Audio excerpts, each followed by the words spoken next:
Okay, so I think we're quite happy with that. So we'll OK that, and then we'll just come out of the user interface workspace, saving it on the way out. And then we can go into the forms designer, where we're going to hook it up to our button on our patient entry form. Now, keeping things easy, I'm just going to run a quick event. So what I can do on the button, I can shift and double click, which will take me straight into the quick event. In the previous lesson, I was doing it the longer way. Shift and click will take you straight into a quick event. Control and click will take you straight into the quick event. Shift and click will take you into the script. Now in here, the click event is the one that I want, because we're going to be clicking the button, and I want to execute a pop-up. We're going to send the message to entity, and the entity that we want to pick up is our pop-up hospital number. And the parameters, we can send it to app window. I'm quite happy with that. We could send the value, and we could send that straight into, for instance, the hospital number, the edit line. In this particular instance, though, what I'm going to do is I'm going to be send it to app window, and the property is not going to be text. I'm actually going to send this into a QBF list. Now you're probably already noticing, even at the quick event level, there's lots of different options. What control do I want to return it in, what property do I want to return, etc, etc. And I'll leave this with you to discuss with the professional developers on what is right in different contexts. I'll leave that for the training. But for the moment, I'm happy to do a QBF list. And then when I test run this form, save the changes, and what we'll do is we'll call the pop-up, and I can do a search, for instance, and I'll search for the word Smith. I can match the whole word, match the case and the direction, so find next, or I can mark them all, and I can just close that out there, and then OK. So I think I've got 3 selected. And then because I use the QBF list, what it's done is it's given me a browse list of 1 to 3. So this is number 1.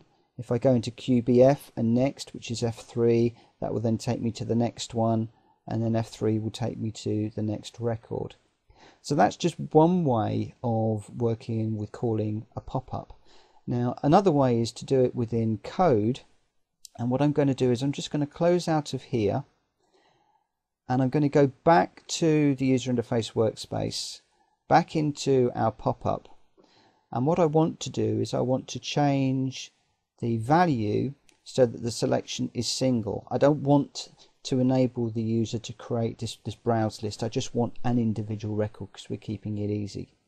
So we'll save that, and we'll come out. And what we'll do is we'll go back into the forms designer, back into the patient entry record, and go into the events. Did it long way this time. And in this occasion, what I want to do is I want to send the data back into the hospital number edit line, and I'm just going to send in the text, for instance. So we'll OK that and OK that, and we'll test run. OK. And this time when we test run, and I'll grab myself and OK, that's great. It's sent in the ID, the record ID, which is what we want. But annoyingly, it's actually set us up as a new entry, and it hasn't returned any of my data. So that's all gone a little bit wrong. The QBF put in the record, read the record, and this isn't.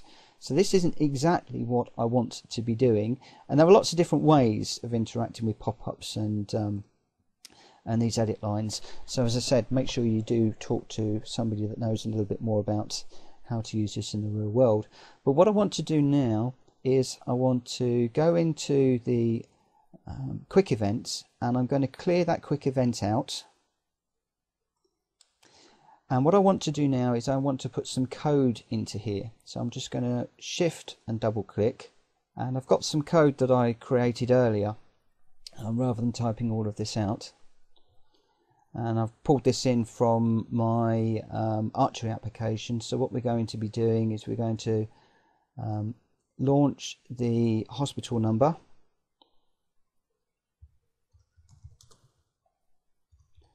lookup, and we're going to pass the chosen value into the ID edit line. That will do. So then we're calling our pop-up here. So this particular pop-up I think was called hospital number. If it wasn't, we'll check that in a moment.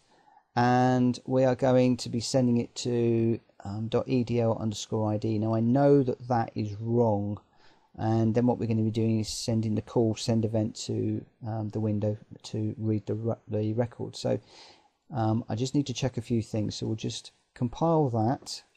So repository has not been dimensioned or declared as a function, and that's all okay now. So we'll come out of here. Yes, I want to update that. Now I'm not following my naming convention, remember, when we set this form up earlier. So this is going to be EDL_ID. So that now ties in with our code. And I'm just going to go for it and see what happens now. So we'll test run the form. And we have got a problem in here. So let's just close out of there. And we'll close out of there. We'll go back to the user interface workspace. And it was MP_. Okay, I can see what the problem is there. We've got a space, which again I don't normally do. I don't normally have spaces in there, so I'm just going to do a save as and just get rid of that space. And we'll okay that. So clearly there would be some tidying up we would need to do. That was an error on my part. So just come out of there, go back into the Forms Designer. I could at this point just do a launch app, but I want to do it from here, and we'll test run, and now we do actually get our pop-up. So apologies, that was my mistake earlier on with the space. And what I can do now is I can select my name. Now I can only select one, remember, because we set this to only select one. We can OK that, and now that does read in my record. In the same way I could pick up Ian here and return his data into there. So that's all working absolutely fine. I can close out of there and close out of there. Now if you remember, I've got now an issue where I've got multiple pop-ups. If I go into user interface workspace components and pop-up boxes, and I just come down to the MPs, you can see here that I've got the good one that I like, and I've got the one that I don't like in here. So what I could do is just select that one and entity and delete. And then this goes into this delete entity option here. So I can do a tree delete to make sure everything's deleted. I've selected that one and I can delete that, and I'll confirm yes. And then we're just left with the one that we actually want to work with. There's a couple of other earlier ones I've done, but we've got rid of the one that we wanted. So let's just close out of there. What we can then do is to refresh the outline of the repository, and you'll just see that we've just got the one that we need here. It's all been cleaned out. So that's all okay. OpenInsight's a bit cleaner now, and we are happy with our application. Okay, so that really is an introduction to using pop-ups. They're very, very, very useful, provide a lot more information than just simple combo drop-downs. Lots of different ways of calling them. But that's it for me today. Thank you very much for your time, and I'll see you for the next lesson coming very soon. Take care. Bye-bye.